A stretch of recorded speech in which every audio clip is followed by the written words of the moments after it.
আওয়ামী লীগ কখনোই মানুষের মধ্যে জাতীয়তাবাদ তৈরি করতে পারেনি বলেছেন বিএনপি নেতারা। স্বৈরাচার হওয়ার চেষ্টা করলে প্রতিরোধের হুঁশিয়ারি জামাতের। জুলাই সনদের বিরোধিতাকারীরা ফ্যাসিবাদের দোসর মন্তব্য নাহিদের। আওয়ামী লীগকে সহযোগিতাকারীরাও অপরাধী বলেছেন অ্যাটর্নি জেনারেল। গত 15 বছর সাংবাদিকরা সরকার দ্বারা নিয়ন্ত্রিত ছিল। স্বাধীন সাংবাদিকতা নিশ্চিতের চেষ্টা করছে সরকার বললেন প্রধান উপদেষ্টার প্রেস সচিব। দেখছিলেন ক্রাউন সিমেন্ট সংবাদ শিরোনাম। আওয়ামী লীগ কখনোই দেশের মানুষের ভিতর জাতীয়তাবাদ তৈরি করতে সফল হয়নি বলে মন্তব্য করেছেন বিএনপির স্থায়ী কমিটির সদস্য ডক্টর আব্দুল মঈন খান। শনিবার ঢাকা বিশ্ববিদ্যালয়ে জাতীয়তাবাদী লেখক ফোরাম আয়োজিত শহীদ জিয়া ও বাংলাদেশ জাতীয়তাবাদ শীর্ষক আলোচনা সভায় কথা বলেন তিনি। আরও বলেন, পালিয়ে যাওয়াই আওয়ামী লীগের চরিত্র। মহান মুক্তিযুদ্ধের সময়ও তারা পালিয়ে গিয়েছিল। বিগত 16 বছর দেশের জনগণের দুঃখ দুর্দশার কথা বুঝতে পারেনি বলেই আওয়ামী লীগ দেশ ছেড়ে পালাতে বাধ্য হয়েছে বলেও মন্তব্য করেন বিএনপির এই নেতা।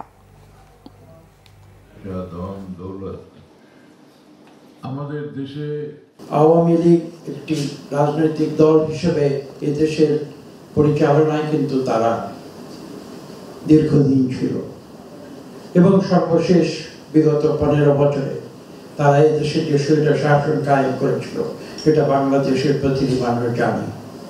কিন্তু আমি এখানে যে কথাটি বলতে চাই, তারা বাংলাদেশি জাতীয়তাবাদ হিসেবে বাংলাদেশের জাতীয়তাবাদকে চিহ্নিত করার পরেও, দীর্ঘদিন দেশ শাসন করার পরেও তারা কিন্তু বাংলাদেশি জাতীয়তাবাদে কোনো পরিবর্তন আনতে সক্ষম হয় নাই।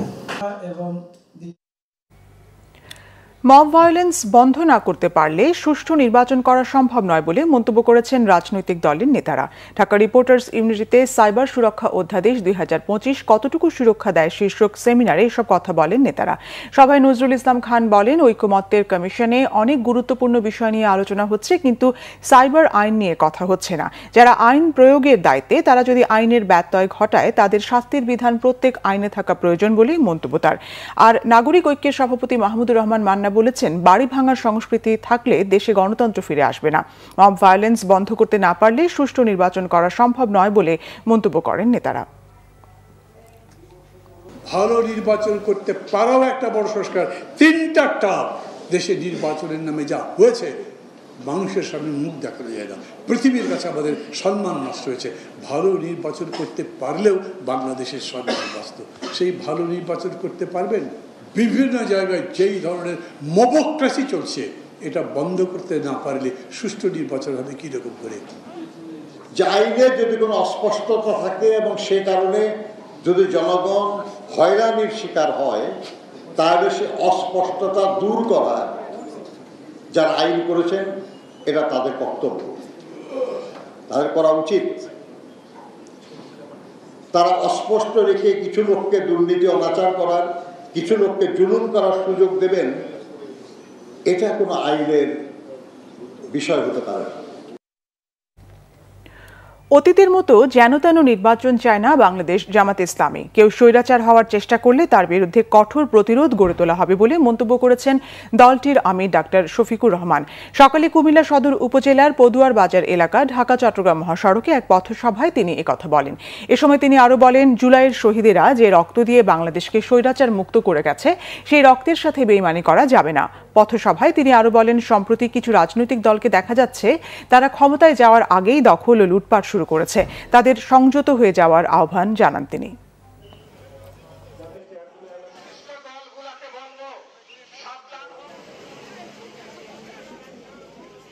আমরা যেন তেন কোনো নির্বাচন চাই না। বাংলাদেশে বিভিন্ন জায়গায় ইদানিং রাজনীতির নামে যে অপকর্ম আর উৎপাত আমরা লক্ষ্য করছি, আমরা সংশ্লিষ্ট দলগুলোকে বলবো, সাবধান হন, নিজেদেরকে সামলান, নইলে জনগণই আপনাদেরকে সামলিয়ে দেবে ইনশাআল্লাহ। জাতীয় নাগরিক পার্টির আহ্বায়ক নাহিদ ইসলাম বলেছেন, জুলাই সনদের বিরোধিতাকারীরা ফ্যাসিবাদী আওয়ামী লীগের দোসর।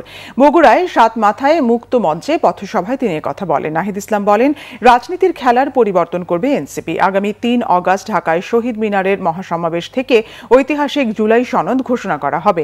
সেই সমাবেশে জুলাই অগাস্টের শহীদ আহত পরিবারের সদস্য এবং দেশের তরুণ প্রজন্মকে অংশগ্রহণের আহ্বান জানান তিনি। পথসভায় উপস্থিত ছিলেন উত্তরবঙ্গের মুখ্য সংগঠক সার্জিস আলম সহ দলটির নেতাকর্মীরা। জনগণের পাশে দাঁড়ান, সাধারণ মানুষের পাশে দাঁড়ান। নিজেদের ভিতর যাতে কোনো অনুপ্রবেশকারী না থাকে, আমাদেরকে অবশ্যই রাজনৈতিক সংস্কৃতি চেঞ্জ করতে হবে। যেই গণ অভ্যুত্থানে আমরা মানুষ আমাদের পাশে এসে দাঁড়িয়েছিল, আমাদেরকেও মানুষের পাশে সব সময় থাকতে হবে। আপনাদের প্রত্যেকটি সমস্যার সমাধানে আমরা থাকবো। অ্যাটর্নি জেনারেল এম আসাদুজ্জামান বলেছেন, আন্তর্জাতিক অপরাধ ট্রাইব্যুনাল আইনে দণ্ডিতরা নির্বাচনে অংশ নিতে পারবে না। জুলাই আন্দোলনের চেতনা বাস্তবায়নে করণীয় নিয়ে শনিবার ডিবেট ফর ডেমোক্রেসি আয়োজিত ছায়া সংসদ বিতর্কে তিনি কথা বলেন। অ্যাটর্নি জেনারেল বলেন, জুলাইয়ের চেতনা হচ্ছে বাংলাদেশে সুশাসন প্রতিষ্ঠা করা। ফ্যাসিস্টদের আবার ফিরে আসা সম্ভব নয় বলেও মনে করেন অ্যাটর্নি জেনারেল। সংবিধান নতুন করে লিখতে আপত্তি না থাকলেও অ্যাটর্নি জেনারেলের মতে দেশের বর্তমান সংবিধান বিশ্বের অন্যতম শ্রেষ্ঠ সংবিধান। তবে জনবিরোধী সংশোধনী গুলো বাদ দেওয়া উচিত। বিভাগীয় পর্যায়ে হাইকোর্ট বেঞ্চ প্রতিষ্ঠার বিষয়ে ঐকমত্য কমিশনের ঐকমত আপাতত উচ্চ আদালতের রায়ের পরিপন্থী বলেও মন্তব্য করেন অ্যাটর্নি জেনারেল। তবে এটি নিয়ে আলোচনার মাধ্যমে যৌক্তিক পরিণতিতে পৌঁছানো সম্ভব বলে মনে করেন তিনি। বিতর্কে ড্যাফোডিল ইন্টারন্যাশনাল ইউনিভার্সিটিকে হারিয়ে শেরেবাংলা কৃষি বিশ্ববিদ্যালয় জয়ী হয়।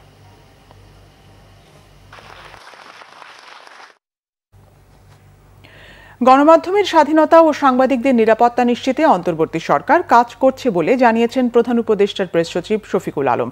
শনিবার রাজধানীতে গণমাধ্যম সংস্কার প্রতিবেদন পর্যালোচনা বিষয়ক এক সেমিনারে কথা জানান তিনি। প্রেস সচিব বলেন, সাংবাদিকতা দীর্ঘদিন সরকার নিয়ন্ত্রিত ছিল, সেটা দূর করে মুক্ত ও ভয়ডরহীন সাংবাদিকতার পরিবেশ গড়তে চাইছে সরকার। তিনি বলেন, সাইবার সিকিউরিটি অ্যাক্ট বাতিল করে যে আইন করা হয়েছে তা প্রেস ফ্রিডমে হস্তক্ষেপ করে না।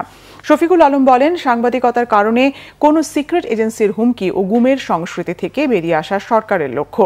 মিডিয়া হাউসগুলোর নিজস্ব নীতিমালা থাকা উচিত বলেও মন্তব্য করেন তিনি। জানান, গত 15 বছরে সাংবাদিকদের গুম ও হুমকির বিষয়গুলো পর্যালোচনা করা হচ্ছে।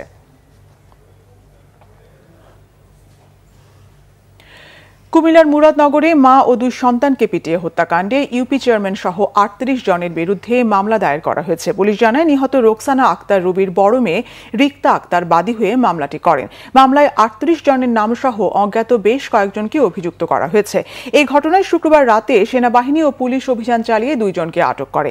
এছাড়া বিভিন্ন জায়গা থেকে আরও 6 জনকে গ্রেফতার করা হয়। এদিকে ময়নাতদন্ত শেষে গত রাতে নিহতদের মরদেহ গ্রামের বাড়ি করই বাড়িতে নেওয়া হয়। এলাকায় আতঙ্ক বিরাজ করা কবর খোঁড়ার জন্য ছিল না কেউ। তবে পরে পুলিশের তত্ত্বাবধানে কয়েকজন মাদ্রাসার শিক্ষার্থীকে দিয়ে কবর খুঁড়ে জানাজা ও দাফন সম্পন্ন করা হয়। এ ছিল এখনকার মতো। পরের সংবাদ সন্ধ্যা 6টায়। এর আগে 5টায় রয়েছে নিউজ টপ 10 দেখার আমন্ত্রণ রইল।